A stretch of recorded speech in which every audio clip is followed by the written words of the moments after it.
On a cold night, a girl named Suzu is dragged out into a shed by her father because he can't stand looking at her. He wishes Suzu had never been born, and he plans to leave her out here all night. But a few minutes later, her brother Jinta comes out and tries to get free her. However, he is shocked to discover that she's not there. He frantically runs around the village looking for Suzu, and he eventually finds her as she is crossing a bridge to leave the village. He rushes over to her and apologizes for not being able to protect her from their father's abuse, because he will just get in trouble if he tries to protect her. Suzu was born with a demon eye, and this is feudal Japan, so she has been labeled as a cursed child and is treated like a worthless pest. She knows there's no way she can live a normal life with an eye like this, so she tells Jinta to just go home without her. Jinta stands there for a moment, contemplating his next move, and eventually, he decides that he loves his sister more than the rest of the family, so he takes her hand and asks her to run away with him. Together, they flee their old home, but it's still raining, so it's starting to get really cold out here. They have nowhere to go for shelter, so Jinta takes Suzu to the remains of an old building, and the two huddle up together to try to conserve body heat. Suzu has already fallen asleep and Jinta is about to pass out as well, but before he does, he notices a man approaching them, and he says something about taking them in. By the time Jinta wakes up, he finds himself being carried by the man with Suzu walking alongside him. The man is relieved to see that Jinta is finally awake, so he sets him down and they continue walking until they get to the man's village. The village is mostly inhabited by blacksmiths who specialize in forging katanas, so everyone is hard at work right now. The man leads Jinta and Suzu to his house, and as soon as he opens the door, his daughter runs out to greet him. She is happy to see him, but she's also curious about the two kids standing behind him, so the man tells her that Jinta and Suzu will be living with them from now on. He asks his daughter if she's okay with that, and she actually seems thrilled by the idea since that means she'll have friends to play with. She walks up to Jinta to introduce herself as Shirayuki, and she hopes all three of them can get along with each other from now on. That night, Jinta is having trouble getting to sleep, so Motoharu asks him if something is wrong. Motoharu is currently cleaning his sword, so Jinta asks him if he is a samurai, but Motoharu says he is actually a sentinel, so his job is to keep important people and places safe. Later, Jinta and Suzu join Shirayuki and Chitose by the river. On the way home, Jinta asks about Shirayuki's mother, Yokaze, who helped him and Suzu stay in the village. Shirayuki explains that Yokaze is an Itsukiheim, a fire god's maiden, and can only be seen by the village chief and her husband Motoharu, her sentinel. The next day, Jinta trains with Motoharu, but as a novice in sword fighting, he's easily knocked to the ground without Motoharu breaking a sweat. He tells Jinta that he still has a long way to go, but if he keeps practicing, then he will surely become a master someday. Years go by and Jinta has become the new sentinel of the Shrine Maiden, so he is attending a meeting between all the village officials and the Shrine Maiden. She is hidden behind a curtain so no one can see her directly, and as the meeting begins, she commends Jinta for his excellent demon-slaying abilities. He tells her he is just doing his job by keeping this village safe, and the most recent demon he encountered tried using a human form to sneak into the village. One of the officials starts getting nervous once Jinta says this, and the others ask if he has any idea why a demon would want to sneak into the village. One official suggests that the demon may be after the Shrine Maiden, because legend has it that if a demon eats the liver of a Shrine Maiden, it will become immortal. But it might also be after the sacred Yurei sword. It has been passed down by the Shrine Maidens for generations, and it is quite important, so it would make sense for the demons to be after it. One of the officials mentions that the Yurei sword was created by one of the best blacksmiths known to man, and it is said to have mystical powers imbued within it. If the demons are truly after the Yurei blade, then it could spell trouble for the entire village, so the chief tells everyone to remain vigilant. But Kivamasa says there's nothing to worry about because both he and Jinta are in charge of guarding the Shrine Maiden. But he personally thinks Jinta isn't qualified for the job. Jinta and Kiyomasa are about to start arguing, but the chief and the Shrine Maiden tell them to quiet down. The meeting is now over, so everyone leaves the shrine except Jinta because it's his job to guard the Shrine Maiden. Now that they are alone, the Shrine Maiden comes out of her room, and it turns out to be Shirayuki. Jinta asks her what she's doing because a Shrine Maiden shouldn't allow herself to be seen so carelessly, but she and Jinta have been best friends for ages, so she sees no need for formalities. She tells him that Suzu is here too, but the shrine is supposed to be off limits to regular people, so she really shouldn't be here.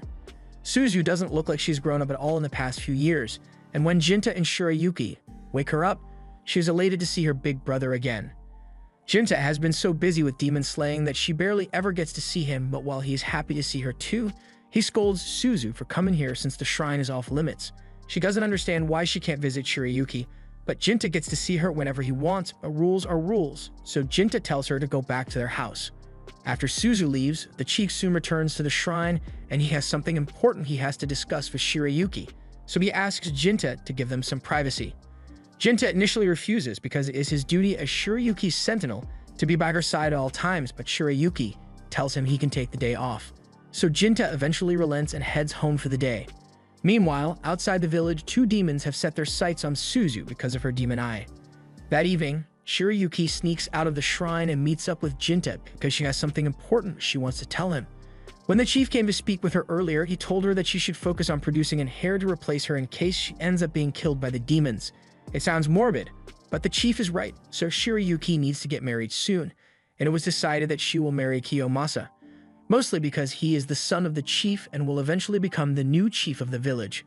Jinta isn't sure how he should feel about the news, and Shirayuki isn't happy about it either. She admits that she is in love with Jinta, and honestly, she snuck out here fully intending to ask Jinta to run away with her and start a new life, but she knows he would never agree to that. Jinta took an oath to protect this village and trained for years to become strong enough to defend it. And Shirayuki took the same oath when she became the village's shrine maiden, so if they were to run away now, it would be an insult to everything they have worked for. More time passes and Jinta is once again called into a meeting where he is informed of a demon sighting out in the forest. He is tasked with slaying the demon, so he prepares to head out immediately. However, before he leaves, Kiyomasa stops him. He knows Jinta must have heard the news about Shirayuki getting married to him, so he doesn't understand why Jinta is acting like he's not upset. Jinta tells him there's nothing to be upset about because the only things that matter to him are the safety of his shrine maiden and the village. The crazy thing about this is that Kiyomasa isn't even trying to gloat about marrying Shirayuki. He knows Jinta is in love with Shirayuki, and she's in love with Jinta, so it just feels messed up for him to marry her. But Jinta has already made his decision, so he leaves the village to complete his mission. Once he makes it out into the forest, Jinta is suddenly attacked by the bulky demon. Before the fight begins, he asks the demon if it's alone because the reports said there were two demons out here, and the bulky demon explains that his partner had some business to attend to in the village. That doesn't sound good, but Jinta is going to have to deal with this guy first before he can head back to deal with the second demon. He dashes forward, and with a heavy swing, he is able to sever one of the demon's arms, but the demon keeps attacking, so he's forced to back away. The demon picks up its severed hand, and it isn't even upset about losing it. He is just impressed that Jinta was skilled enough to cut it off. Meanwhile, in the village, Suzu is confronted by the demon baddie, and she is absolutely terrified. The demon tells Suzu that there's no need to be so frightened because Suzu is a demon just like her, but Suzu refuses to believe it. The demon takes one look at Suzu and realizes that her love for Jinta must be keeping her from becoming a full demon, and she finds it quite oppressive because Jinta must have showered Suzu with constant love and affection to make her such a good person. Suzu loves Jinta with all her heart, so hearing the demon praise Jinta puts her at ease. Now that Suzu is no longer scared of her, the demon tries to convince Suzu to use her powers to help her. She even promises that she won't hurt Suzu in any way, and everyone knows demons can't lie, so she says Suzu can trust her. However, Suzu rejects her offer because there's a chance that the demons might hurt Jinta. The demon girl can't deny that, so she tries using a different method to convince Suzu and shows her a vision. The vision shows Shirayuki undressing and getting ready to take back shots in the shrine. And seeing this makes Suzu sick, but because of the back shots, but because it wasn't Jinta giving them to her. She asks the demon if what she saw was real, so she explains that her ability allows her to see into the future. She can also share visions of the future with others as well, which is what Suzu just saw, but if Suzu still doesn't believe her, then she's willing to take her to the shrine right now so she can see it in person. Meanwhile, Jinta is still fighting the bulky demon, but before the fight continues, he wants to know why the demons attack humans in the first place. The demon explains that it is simply its purpose in life. Demons don't necessarily have to kill humans, but every demon has an intended purpose they must fulfill, and right now, the bulky demon's purpose is to stall Jikan. Bulk has the power of assimilation, so he can acquire the abilities of other demons by eating them, even allowing him to alter his body at will. Jikan can't afford to hesitate here, so he charges forward in an attempt to kill Bulk once and for all. However, he immediately gets his arm punched off, and when he tries to slash Bulk's neck, Bulk shatters it with his teeth.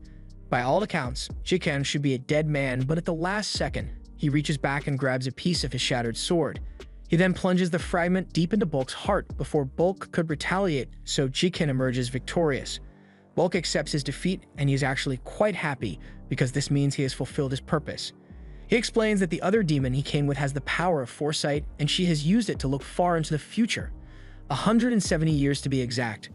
And according to her vision, the strongest demon of all time lives here, which is why they came in the first place.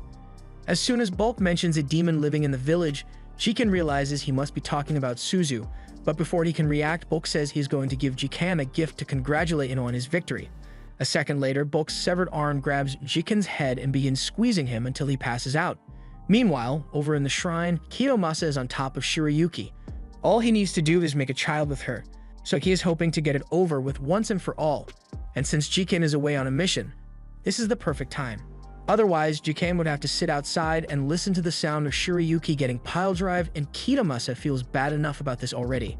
However, before anything could happen, the demon girl tears through the curtains to show Suzu what's going on, and she's absolutely devastated. At the same time, Jinta wakes up in the forest, and for some reason, his missing arm has been restored, but he doesn't have time to worry about that because Suzu might be in trouble, so he starts running back to the village. Meanwhile, Suzu is still trying to understand what she just witnessed. It was unbearable to see Jinta in love with Shirayuki, but Suzu was willing to put up with it if Jinta got to be happy. She even stopped herself from growing up so she wouldn't get in the way of Jinta and Shirayuki's relationship. But now she finds out that Shirayuki is marrying a different guy. This was the final straw, so Suzu snaps and becomes unhinged.